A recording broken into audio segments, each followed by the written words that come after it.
சட்டமைய உறவுகளுக்கு எனது அன்பார்ந்த வணக்கங்கள்.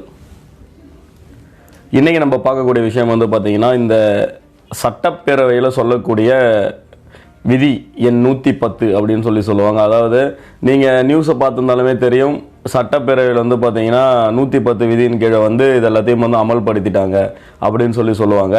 அது என்ன அப்படின்றத பார்க்க போகிறோம். அது மட்டும் இல்லாமல் கூட்டுறவு வங்கியில் வாங்கக்கூடிய விவசாய பயிர்க்கடன் எல்லாத்தையும் வந்து பார்த்திங்கன்னா தள்ளுபடி பண்ணியிருக்காங்க. அது என்ன அப்படின்றத இன்றைக்கி நம்ம வீடியோவில் பார்க்க போகிறோம். தொடர்ந்து உங்கள் ஆதரவு கொடுங்க, சப்போர்ட் பண்ணுங்கள். சட்டங்களை வந்து எளிய முறையில் மக்கள்கிட்ட கொண்டு சேர்க்கணுன்ற ஒரு நோக்கத்துக்காக நம்ம சேனல் ஆரம்பிக்கப்பட்டது. உங்கள் ஆதரவு கொடுங்க. வீடியோக்குள்ளே போகலாம். முதல் விஷயம், நம்மளோட இந்திய அரசியலமைப்பில் வந்து பார்த்திங்கன்னா 208 ஆர்டிக்கல் 208 வந்து பார்த்திங்கன்னா கிளாஸ் 1 சொல்லியிருப்பாங்க. என்ன அப்படின்னு பார்த்தீங்கன்னா, ஒரு சட்டப்பேரவை நடத்தணும் அப்படின்னா அதற்கான ப்ரொசீஜர்ஸை வந்து அவங்க உருவாக்கிக்கலாம், ஒரு ஸ்டேட் லெஜிஸ்லேச்சர் அப்படின்றத அந்த சப் கிளாஸ் 1 சொல்லியிருப்பாங்க. அதன்படி வந்து உருவாக்கப்பட்டது தான் வந்து பார்த்திங்கன்னா இந்த 110 அப்படின்ற விதி. முதலமைச்சர் இந்த ஒரு 110 விதியின் கீழே வந்து ஒரு அறிவிப்பு தராரு அப்படின்னா அதை வந்து கண்டிப்பாக எந்த ஒரு விவாதமும் பண்ணக்கூடாது அப்படின்றது அந்த ரூல்.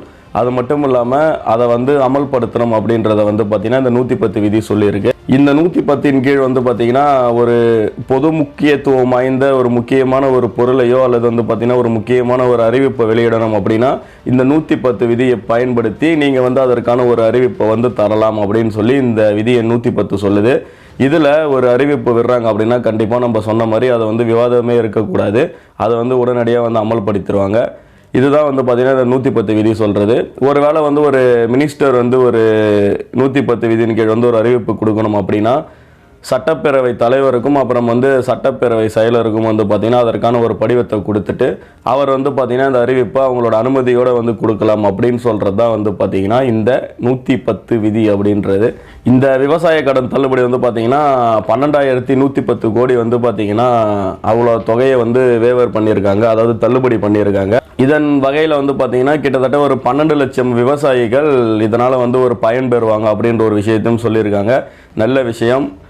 நம்ம தமிழகம் வந்து பார்த்திங்கன்னா போன வருடத்துலேருந்து நிறையா மழைகள் நிறையா புயல் வந்து சந்திச்சு, அதுவும் இல்லாமல் இந்த கொரோனா சமயத்துலேயும் வந்து பார்த்திங்கன்னா விவசாயிகளோட வாழ்வாதாரம் வந்து ரொம்ப ரொம்ப மோசமாக பாதிக்கப்பட்டிருந்தது. அதை சார்ந்து இதை பண்ணது ஒரு ஆரோக்கியமான விஷயமாக கருதப்படுது. அது மட்டும் இல்லாமல் இந்த எஜுகேஷன் லோனை பற்றி வீடியோ கண்டிப்பாக போடுறேன் விரைவில். அதற்கான ஒரு சில டீட்டெயில்ஸ்லாம் எடுத்துக்கிட்டு இருக்கோம், விரைவில் போடுறேன்.